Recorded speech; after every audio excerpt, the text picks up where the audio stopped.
J'ai été appelé sur le thème de la mémoire de la manufacture, c'est-à-dire un volet immatériel, l'immatérialité de la manufacture à travers le vécu de ces anciens ouvriers, mais pas seulement, hein, les ouvriers, en fin de compte, interroger toutes les strates hiérarchiques de la manufacture et en essayant de couvrir la plus grande diversité possible des métiers qui étaient représentés sur ce site. 31 ans. 31 ans. De 20 ans à 51 ans. Je n'ai pas été malheureuse. Non, y a eu des bons moments, des foutus quarts d'heure, mais je n'ai pas été malheureuse. On rentrait là, on savait qu'on rentrait là, à moins de quelque chose de très grave, on n'était pas foutus à la porte. On rentrait là pour toute notre carrière. C'est d'ailleurs ça que j'avais dit l'autre fois, que quand je suis rentrée à la grille, je me suis mise à pleurer parce que j'en prenais pour 35 ans. J'ai 89 ans et j'ai travaillé 31 ans à la manufacture, de 1950 à 1981. 31 ans dans un endroit, c'est une bonne partie de la vie, ça. Oui.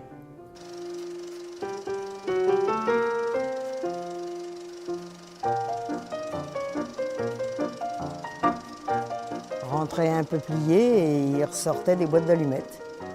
Rentrait un peu plié et entier, et qu'on coupait, qu'on écorçait et qu'on taillait en fines lamelles comme pour faire du contreplaqué. Et on faisait des allumettes et des boîtes d'allumettes et les caisses pour mettre les boîtes d'allumettes. Quand je suis rentrée à la CETA en 51, on faisait ça comme ça. Non seulement on fabriquait des allumettes, mais l'allumette elle est chimiquée après pour qu'elle s'enflamme. Alors là, il y a tout un tas de produits, phosphore, soufre et puis du chlorate. On avait des services d'incendie qui étaient très développés. Il y avait souvent des machines qui brûlaient. Elles étaient faites pour ne pas être démolies par le feu. C'était dangereux, hein. Il y a eu des marques. Hein. Il y avait des grosses brûlures, hein, quand ça nous partait dans la figure. Hein. Moi, j'ai pour ainsi dire jamais travaillé à ces machines-là parce que j'ai toujours eu un caractère un peu fort et j'ai jamais voulu y aller. Mais il y avait des femmes, quand ça partait, on voyait le petit point rouge qui s'allumait, pof, ça y est, c'était parti. D'ailleurs, l'usine a pris feu. Vous savez, ça fait un drôle d'effet. Hein. Quand vous arrivez le matin pour travailler, vous trouvez votre usine en flammes. C'est un monde un petit peu à part, mais alors à la fois enclavé et à la fois indissociable d'une rythmique de la vie de Trélazé, notamment via des signaux envoyés notamment par les sirènes de l'usine qui étaient entendues dans tout Trélazé et qui finalement servaient de repère temporel à la vie de nombreux habitants. Et puis la cheminée aussi qui était un repère puisqu'on la voyait de très loin.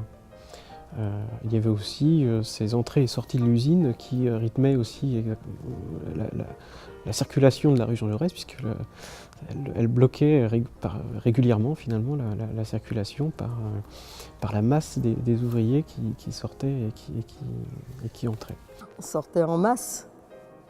La grille s'ouvrait, tout le monde était là, on se bousculait, à qui sortirait la première. Hein. D'ailleurs, on était surnommés les fauves. Attention, la grille s'ouvre, les fauves vont sortir. C'était pas très gentil. Parce qu'on n'a jamais fait de mal à personne. La manufacture, c'était aussi une réputation, pas forcément très avantageuse, notamment du fait tout simplement de jalousie. Mais pas seulement. Il était difficile, alors même que vous aviez dans la manufacture des ouvriers, de concevoir que des ouvriers étaient beaucoup mieux payés que d'autres. Et avec des conditions de travail qui étaient jugées plus avantageuses que les autres. Donc dans le monde ouvrier, ils étaient considérés comme des privilégiés. Voyez-vous, à Trélazé, les gens de la manufacture, on peut le dire, ils appelaient ça la mine d'or. C'était le surnom de la manufacture, parce qu'on gagnait bien notre vie.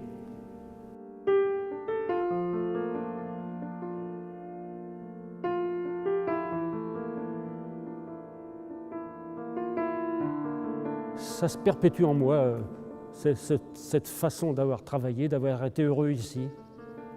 Ben, tout le monde ne peut pas raisonner pareil, hein. Ça dépend comment on voit le travail et comment on voit l'amitié.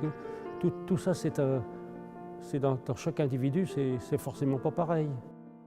La manufacture de Trélazé, finalement, elle est morte de son succès. C'est-à-dire qu'en fin de compte, c'était une usine très très moderne.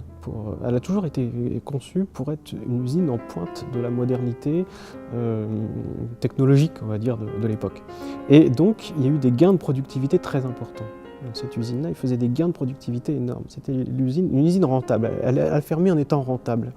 Mais lorsque, justement, à la manufacture, à la direction des allumettes à Paris, ils ont décidé qu'il fallait fermer une manufacture, donc il y avait évidemment le choix se portait sur un site ou un autre, et ils ont décidé de fermer Trélazé puisque c'était la moins coûteuse à fermer en termes social, puisqu'il y avait beaucoup moins d'employés que dans les autres, du fait justement de ces gains de productivité, du fait aussi qu'il y avait un certain nombre de salariés qui étaient âgés ou reclassables dans d'autres usines.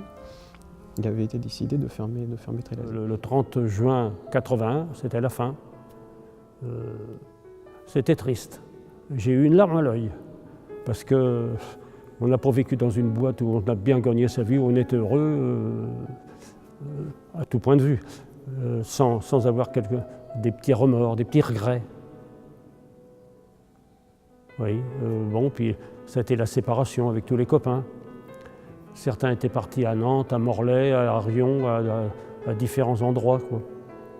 Ça a été la dispersion.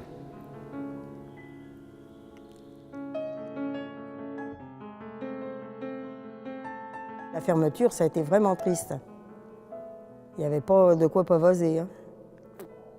Triste, surtout, je reviens toujours à la même chose, surtout ce coup de tocsin là, quand on est sorti, hein, ça a été la tristesse du coin sûrement, parce que on était tous à la grille le dernier jour et il n'y en avait pas beaucoup qui, d'ailleurs ça me serre toujours à la gorge quand j'en parle, il n'y en avait pas beaucoup qui pleuraient pas, hein. Et j'y pense toujours. Quand je suis arrivé à la maison, j'ai chanté sur l'air d'une chanson Capri c'est fini, vous savez? Capri c'est fini avec je ne me rappelle plus son nom. Là. Oui, j'ai dit la Manu c'est fini et dur, j'y ai passé tant de jours. La Manu c'est fini, je ne crois pas que j'y reviendrai un jour. Et je suis là aujourd'hui.